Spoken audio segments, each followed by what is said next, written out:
সুপ্রিয় দর্শক, আসসালামু আলাইকুম। আপনারা ইতিমধ্যেই জেনে গেছেন বাংলাদেশ সেনাবাহিনীর সাবেক প্রধান আজিজ আহমেদের ওপর মার্কিন যুক্তরাষ্ট্র নিষেধাজ্ঞা আরোপ করেছে। এই নিষেধাজ্ঞা আরোপের মধ্য দিয়ে আজিজ আহমদ এবং তার ফ্যামিলির লোকজন যুক্তরাষ্ট্রে প্রবেশ করতে পারবে না। বিষয়টা খুব ছোটখাটো নিউজ। অনেকে মনে করেছেন যে রিটায়ার্ড একজন জেনারেল, রিটায়ার্ড আর্মি চিফের উপর নিষেধাজ্ঞা জারি হয়েছে, তাতে কি হলো না। বিষয়টা বাংলাদেশের সুনাম এবং ভাবমূর্তির বিষয়টা জড়িত, এবং যেটা আজিজ আহমদ নিজেও বলেছেন যে এতে সরকার কিছুটা নাকি হেয় প্রতিপন্ন হয়েছে। তিনি যে কথাটি বলেননি, তার এই কর্মকাণ্ডে বা তার নিষেধাজ্ঞা প্রাপ্তির মধ্য দিয়ে বাংলাদেশের সশস্ত্র বাহিনী অর্থাৎ বাংলাদেশ সেনাবাহিনীও কিন্তু কিছুটা হেয় প্রতিপন্ন হয়েছে তার কর্মকাণ্ডের মধ্য দিয়ে। বাংলাদেশ সম্ভবত আজিজ আহমেদের মতো এরকম ডার্টি, তার তার যে ফ্যামিলির লোকজন, তার ভাই ব্রাদারদের যে আপনার ডার্টি ব্যাকগ্রাউন্ড, এই ধরনের ফ্যামিলি থেকে আসা কোনো লোকজন ইতিপূর্বে বোধহয় কেন বাংলাদেশের সেনাবাহিনীতে কখনই কেউ প্রধান হননি বা মোটামুটি ওই স্তরে পৌঁছেননি।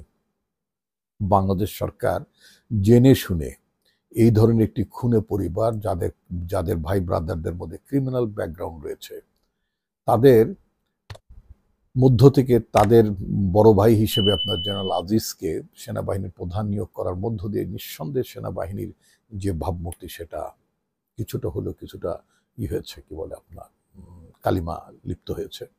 কারণ এই ঘটনার জন্য বাংলাদেশ সেনাবাহিনীকে আপনার তাদের আইএসপিআর এর পক্ষ থেকে আজিজ জেনারেল আজিজের পক্ষে আপনার কথা বলতে হয়েছে, বিবৃতি দিতে হয়েছে, যেটা বাংলাদেশ সেনাবাহিনীর দায়িত্ব ছিল না, কর্তব্য ছিল না। কারণ এই লোকটির জন্য তার ভাইয়েরা খুন করেছে, তার ভাইয়েরা আপনার অবৈধ কর্মকাণ্ডের সাথে যুক্ত ছিল, মানুষ তারা সাজাপ্রাপ্ত ছিল, খুনের তাদের ফাঁসির আসামি ছিল, নানা ধরনের অভিযোগ, এবং তারা ভোগ করতেন, তারা এই ধরনের জেলে ছিলেন।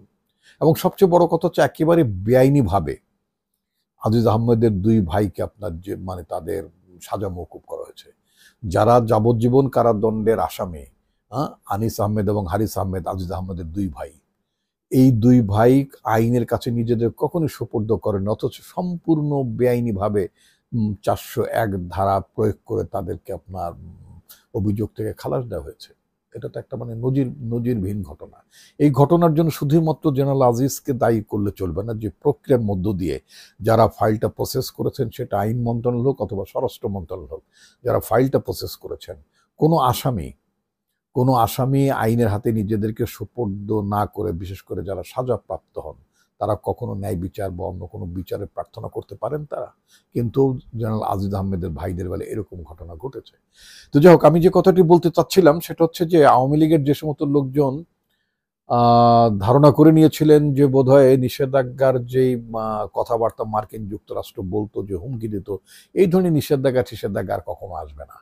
আমি কিন্তু আমার বেশ কিছু আপনার টকশোতে এবং ভিডিওতে উল্লেখ করেছিলাম, মার্কিন যুক্তরাষ্ট্র কিন্তু কখনো কখনো কোনো দেশে নির্বাচন হওয়ার 1 বছর পরেও কিন্তু তারা নিষেধাজ্ঞা দেয়, সেই দেশের প্রেসিডেন্টকে দেয়, প্রধানমন্ত্রীকে দেয়, যারা আপনার গণতান্ত্রিক প্রতিষ্ঠানকে যারা আন্ডারমাইন করে, নির্বাচন প্রক্রিয়াকে যারা আন্ডারমাইন করেছে, অবমূল্যায়ন করেছে, তারা কিন্তু আপনার নিষেধাজ্ঞার মুখোমুখি হয়েছেন, সম্মুখীন হয়েছেন।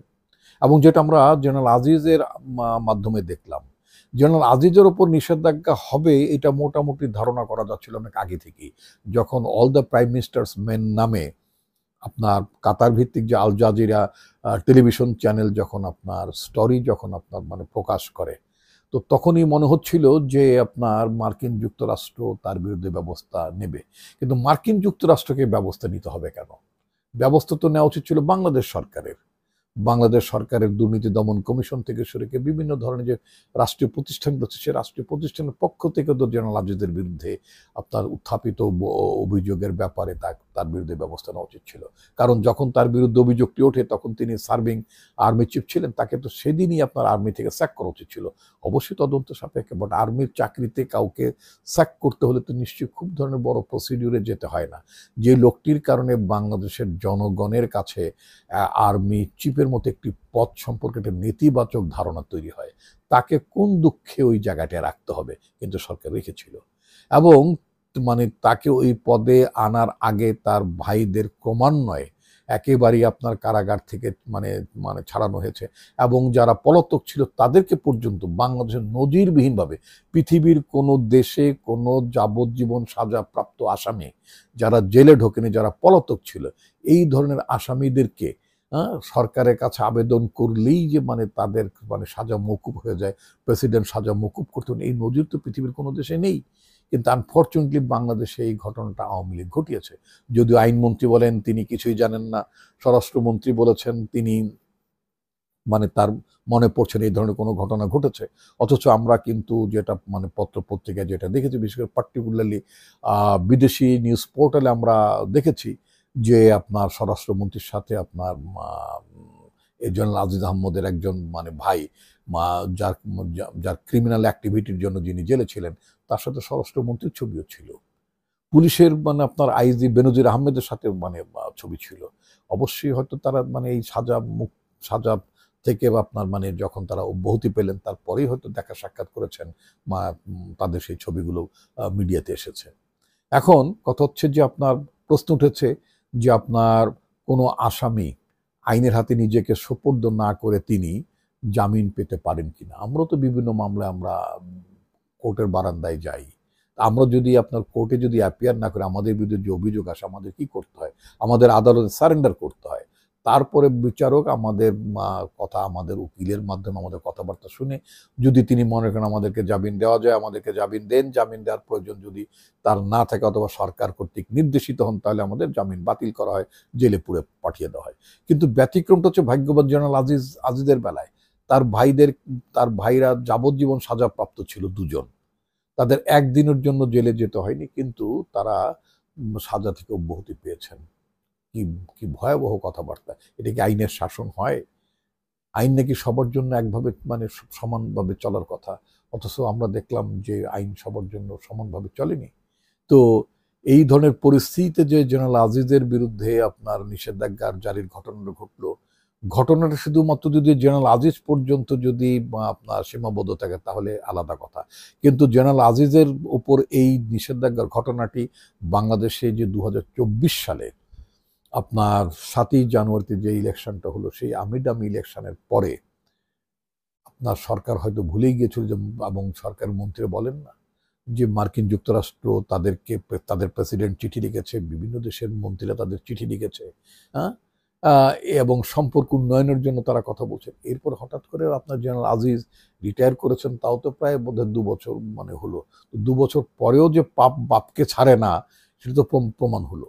আমার কাছে যেটা মনে হয়, this is a warning for others, অন্যদের জন্য, যারা বাংলাদেশের গণতান্ত্রিক প্রতিষ্ঠানকে যারা আপনার আন্ডারমাইন করেছেন, যারা আইনের শাসনকে যারা ভুলুণ্ঠিত করেছেন, আইনকে যারা বৃদ্ধাঙ্গুলি দেখিয়েছেন, এবং কনফ্লিক্ট অফ ইন্টারেস্ট থাকা অবস্থাতেও যারা, যেমন আমি আইনমন্ত্রীর কথাই বলতে চাই, আইনমন্ত্রী এই জেনারেল আজিজদের ভাইরা তাদের এই ক্রিমিনাল অ্যাক্টিভিটির জন্য যখন তারা মানে কারাগারে যান, হত্যাকাণ্ডের অভিযোগে ওই মামলায় তারা মানে অভিযুক্ত যখন তারা কারাগারে যান, তখন আইনমন্ত্রীর পিতা মরহুম সিরাজুল হক সাহেব তিনিও তাদের আইনজীবী ছিলেন এবং আইনমন্ত্রীও তাদের আইনজীবী ছিলেন।